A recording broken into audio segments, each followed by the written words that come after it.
I think my life started changing like dramatically is when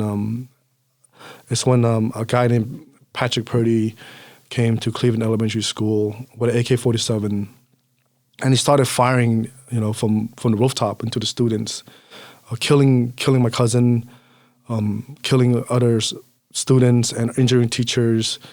I mean, more than 36 people was injured during the shooting, and for me it was a really weird experience, right? Because like in my neighborhood we would always like have fireworks too, right? So besides the gunfire, like we also have fireworks, and fireworks is like a fun time. Like we go out there, we hear the sound of firecrackers, and we run over there, and everyone just like making a big old scene, and people yelling and happy, right?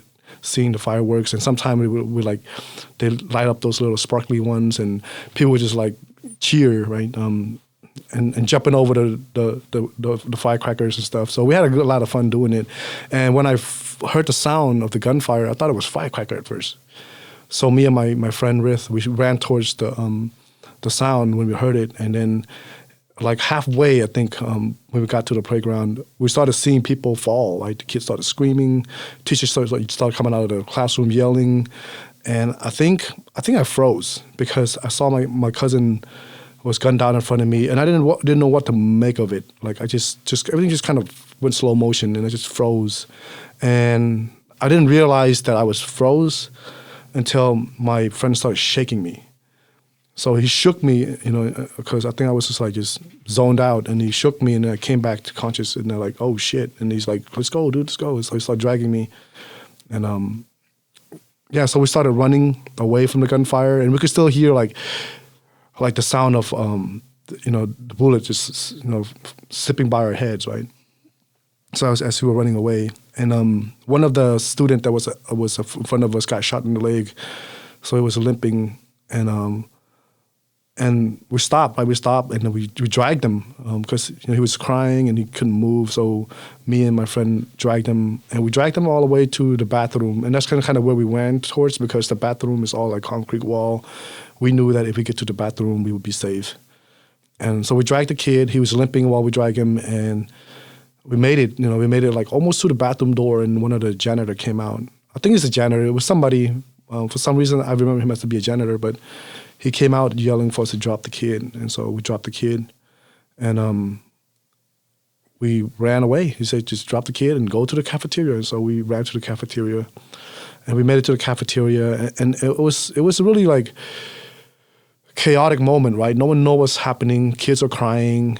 Teachers are in there trying to comfort people, and it was like hundreds of students, and I was in the cafeteria, and I was sitting next to this girl, and I noticed like her leg was wet. And so I pointed out to her and said, "Hey, what's wrong with your leg? Why is it wet?" Right? And turns out she got shot in the butt. And she didn't even know she got shot, right? She was just shocked from the whole experience. And so when she saw the blood, when I pointed it out, she started crying. And so one of the teachers came and got her. And that was like the experience I have. I think I never really like fully processed what happened. I think a part of me just kind of internalized it as like, the message like you're not wanted, right? And then I think that kind of stuck in my brain, because it was a strong message. Like they don't want me so bad that they will try to kill us, right? And that was the message I got. And then school became like a non-safe place for me, so I just shut down completely after that. I didn't trust adults. I didn't trust people. I didn't go to the funeral. I mean, I didn't go to school for days, right? When the school reopened, I didn't go. And when I finally came back to school, I think my mom kept pushing me to go to school. So when I ended up going back, I mean, you can still see like bullet holes on the concrete wall. There's still blood on the playground. It was a really weird, really, sad moment, right, to witness. Also scary. And I don't think I ever trust my environment after that. But those are like the moments kind of like changed the way I see life, the way I see people in my community. And my life didn't really like change completely until I came to school one day, and there was one of my neighbors was getting like beat up by some bullies. It's older adults, and they were spitting at him like, "You don't belong here." And so I got involved. I joined in, yell at the bullies like, "Don't hit them." And I dragged the kid out, and then they ended up beating me up over it. And from that day on, like, they started targeting me, right? They'll come over and they'll chase me around, and they would catch me too. Like, they would chase me for miles, like literally chase me for miles and beat me up. And they would always come in group, so I would always fight them back. And I was an angry kid. At this point, I was just so angry at life and angry at everything. And I didn't really understand that, right? I didn't understand what I was feeling, because that wasn't something like someone my age would understand. I just realized I was angry, and I would just always fight back. And I was just like, chase these bully, and they will beat me up all day, and finally they get tired of me and they walk away, and then they'll come back again tomorrow or the next week. And this has happened for like a year. And then one day I just got tired. I'm like, you know what? Fuck you guys. I just wanted to also note the shooting that PJ survived at Cleveland Elementary was the first mass school shooting in the U.S. And now it's become so common, but that was really the first mass school shooting. And the shooter went there specifically to kill Southeast Asian refugee children.